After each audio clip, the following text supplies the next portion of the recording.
Welcome to TradeTheMBI.com. This is John. This report is for the 16th of April.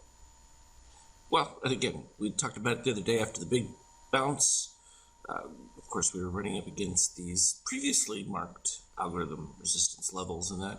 And I mentioned that we were in the midst of what was looking to be just volatility, because that's what the readings were giving us, is a mix of partially bullish but mostly soft when it comes to the steel falling. We started to see a turnaround and cyan moving higher, which is short involvement. But what we were really looking at was how much flattening we were seeing from both this Azure rise and the gold. Now the gold is still picking up, so it still hasn't stopped its run, despite the fact that we're seeing the softness in the DSC. But still right above the negative 7.5. Steel actually beginning to make a little turnaround. So again, you're just going to get this back and forth, which is fine, because from a range standpoint, intraday, oh my gosh, it's fantastic.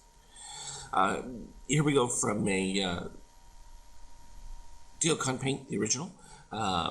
It's recognizing the effective DOC spread with the rejection of green and cyan with steel crossing below. And potentially, if the day works out like it is, then you might make a lower shakeout histogram. And that's always been the key that I mentioned even from the daily on the S&P. If the shakeout starts to decay enough and or returns back to negative, I think you're going to see a significant turnaround.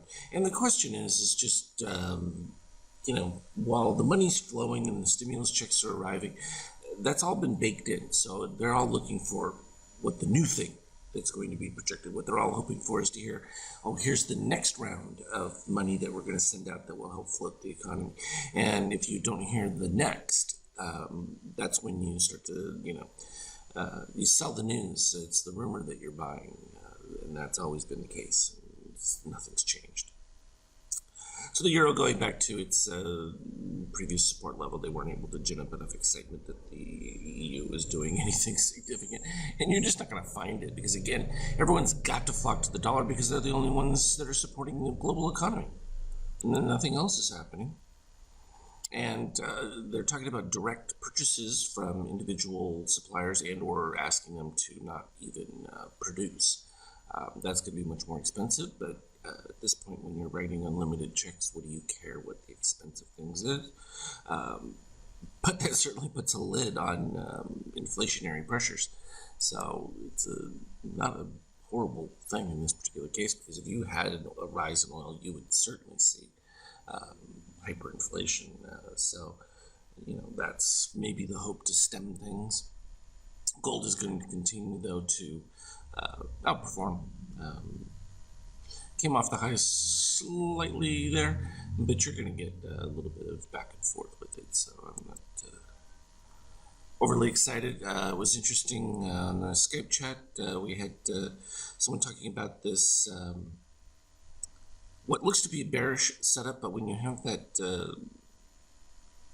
green go from the negative number to a positive on that, it's an indication that later on you're going to get a significant positive. So the idea that we were going to come back up to the highs, which are right around these 2790 range, they dipped it some more first, because within the broader sell signals that were taking place with that,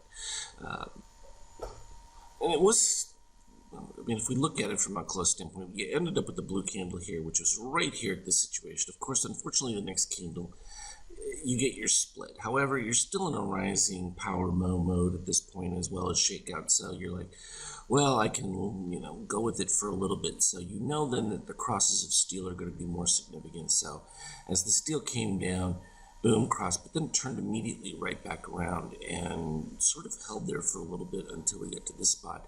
But at that point, then you had red under white, green under white. That's sort of a tipping point. The reason I only add white on occasion for these kinds of setups is when you're looking at a buy configuration, if that orange dips below the white line and you already have red above the white, you got a pretty good chance that that's going to have a bit more power. And the reason I was looking at it was because in some of these down declines where you'll get these early MBI signals back over here, they're not incorrect. They're just a little early, and that's just because they didn't have the full effect of both secondary pivots and the crossovers where you had the significant algo momentum, like occurred right here before the massive move up. And that's exactly why. I mean, you can see that NBI white candle right there, just as it does it. So it's able to capture that. And that was perfect with the pivot of the power mo took place right here. You get the crossover with the magenta, which kind of confirmed it roughly a little bit above. I mean, you can see the white tail on that one. So it's reading an NBI as well. And then it confirms it a little bit further over. And that's the thing, and we've talked about this with the blue candles. They'll start out like this, but you've got to see the continuation. Otherwise, you can revert back to steel crosses of cyan. So that becomes an effective way to approach it. But I mean, all day we had a variety of ups, downs. You would start with some buy signals, and again, this is where, right here, you talk about the same situation where the cyan breaks above the green. Now, that can continue in some cases. You get just like a 1 or 2 candle dip and it continues to go.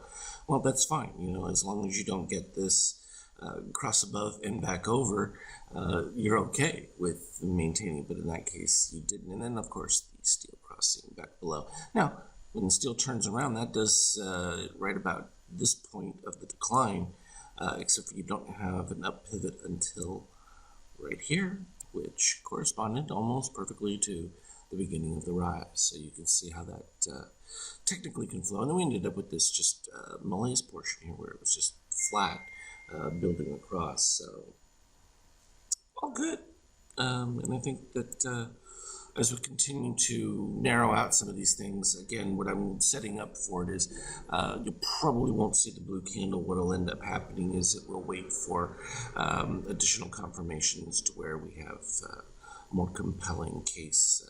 In this particular case, without the dip below the orange that happened over here, you wouldn't get your confirmed buy until this particular point. So it'll just tighten it up, make it, cleaner, easier, less to think about, more just to look at the colors and know that it's taking place and all the little different variations are being thought of.